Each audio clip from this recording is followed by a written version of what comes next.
Perception itself is a discrete, measurable, actual phenomena that has contours and parts and dynamics that are discernible with not only observation but other like kind of hardcore instruments.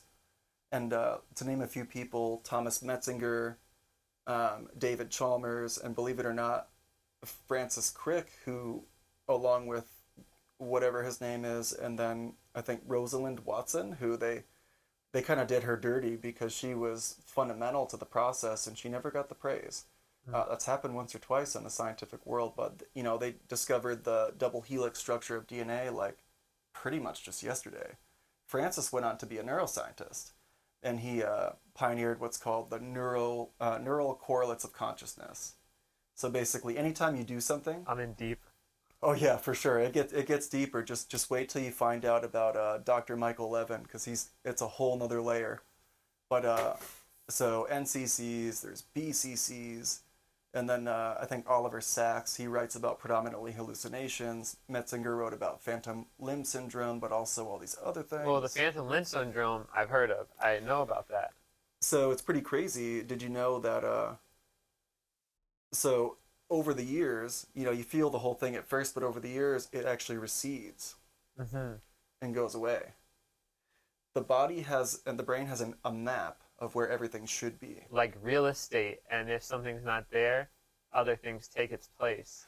No, it's not taking the place. It just doesn't know how to delete it and update it. Because it should be there. Right. So, sensation, physically, is not dependent on physical touch. Right. You could think about that for the rest of your life, right? And so Dr. Michael Levin is kind of doing some work related to internal body maps as well, but it's all about bioelectricity and not neurons, like crazy, crazy stuff. But, excuse me, a couple more. David Eagleman writes about the perception of time, because it's subjective. Because you said perception is one of these things. Yeah, perception is like the second by second, like, you're perceiving. Sure. So the perception of time itself is subjective. Like the first time you tie your shoes feels like a whole decade, right? Yeah. But now you don't think about it. Sure. It's called transparency. So at first you're really involved and everything goes slow motion, but then eventually you don't want to spend your precious evolutionary energy like thinking about it. Okay. So it gets invisible. So you can see through it to the next thing you should focus on. Just like when you go to a drive somewhere, the trip there, mind-blowing, an adventure. The trip back is like, oh, it's over. It's over. Yeah.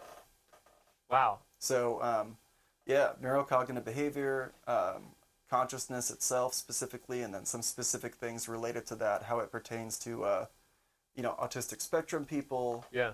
people who've had head injuries, or even types of dreams, and all sorts of stuff. Wow. That was a lot. Yeah, that's the tip of the iceberg. And so now, how often do those things catch your attention and your interest still? I'm making a big reconnection to that now, because I found that, when people ask me things, the answers I give are from 10 years ago, and I've recently thought, like, what am I waiting for? I should go check out the updates and stuff. Probably time. I feel like you're kind of busy. Oh, man, yeah, but just this last year, the biggest theme for me has been reconnecting with my core real loves and passions. So music, I'm a musician, and then reading, and then writing, and then I brought also visual art into the mix, which are long overdue. But as far as the reconnecting with neuroscience stuff, I recently did. And so I can't put this very seriously, but now it's all about microtubules. Like, holy crap. Maybe consciousness is not a function of neurons and synapses and NCCs, but microtubules. For instance, they are a very small structure all throughout the brain and body. I think maybe just the brain. I think the body as well. And just to be clear, our starting point is consciousness. This is what we're talking about. Yeah, we're talking about the experience of consciousness and where does it come from. It's keep going. They call it. Let me tell you what. They call it the big problem of consciousness. Okay. Are you even? How much free will do you have? For instance, often when you finally form an opinion, that's the last thing that's happened after all the brain activity is done. It's kind of happened without you, but then you retrofit it with a narrative or a conscious realization. But a lot of it happens before you even know it. So how much of it is you, or like how you're built, and so on. Okay. So consciousness and the thing that they're stored in, maybe. Yeah. So neuroanatomy, consciousness, the big problem. Also aberrations like injuries and hallucinations, like a bunch of, they're called agnosias. So some people can talk, or they can like listen but they can't talk, or they can like write a name but they can't say a name. It's all these really really weird things. And then also neuroanatomy, which brings us back to microtubules. Okay.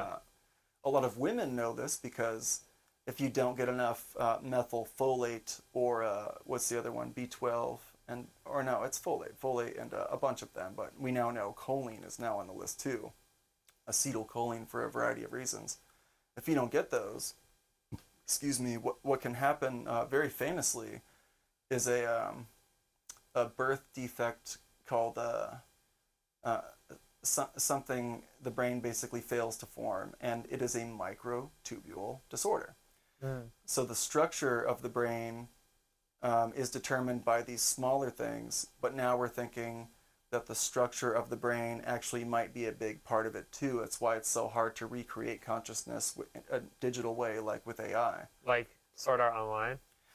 Oh yeah, I've No, not. I just had to say. Yeah, no, go for it. Honestly, I think I've actually helped one person overcome stigma of anime before. I'm happy to talk about it out loud, but one disclaimer needs to be made. Like, a lot of people think of anime as being like perverted, misogynist, like endless series of like unrealistic ditzy women in bikinis doing ridiculous things. A lot of it is that. That is not what we're talking about. Okay. What we're talking about is like big, beautiful, complex stories that really compel you to think, like Ghost in the Shell and things like that, or Akira. They're philosophical, they're inspiring, they're like books, and then the art itself is often done by hand. Yeah. Crazy. One last thing on that. So for a long time, people have been growing artificial brains. They're called neural networks, and AI itself, which is digital, but there's physical versions of little brains too. This guy Kevin Warwick trains robots to learn tasks, and they have these chips in them that have been colonized with actual neurons. Kind of scary. And then eventually they realized, oh, you know what? Maybe this doesn't work because it needs to be 3D, right? So they did a 3D graphene lattice and let it grow like that. And then another thing is they're starting to do, they call it biomorphic robotic structures. And that, like literally with robots, allows them to actually move and think and do things how they should. So the structure of like living beings is special. It's one of the reasons that ones and zeros can't duplicate it. Last question on, since we've dove this far, do you think that an AI can form like ego id and super id? So for one, there is no such thing as an ego or id or super id. Okay. That is pure poetry. That was my college philosophy. That's the only thing I remembered. So a lot of people to this day think so. Take us away. And you couldn't be judged for doing so, but you know that comes from like Freud basically. And at the time, it was a revolutionary concept. Like, whoa, what do you mean? There's like fractional structures of me that work together, but also compete, and like that was crazy talk. But they're not real. Okay. There's no such thing. Would it be possible for an AI to develop a feeling like anger or selfishness, or even an identity, or to desire something? Those are all different questions, and it just depends, because we don't know right now. It is thought probably not, because most of them are not true AIs. They are conversation machines basically. Yeah. Okay. But it's weird because it's very weird. I think basically it is entirely possible that in the future that will happen. No doubt about it, is what I would say.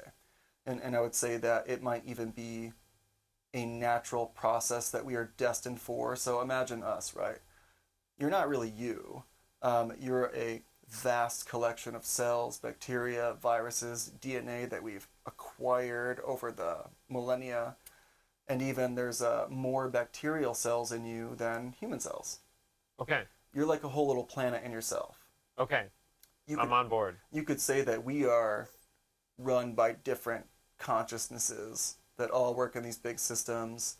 Ant colonies do a lot of things that resemble complex networks and programming and Okay. algorithms and things that like they did before we did. Really complex things. So people still talk about like what is consciousness, what could it be, what would it look like, or what would it not look like. I don't think it's possible right now unless like someone secretly knows and is Unless they're like working on this low key and they just haven't told anybody. yeah, but the answer is more likely that it's something that is predominantly going to be for living creatures until a certain point in time when sure it will very likely become possible in the future, but who knows how long.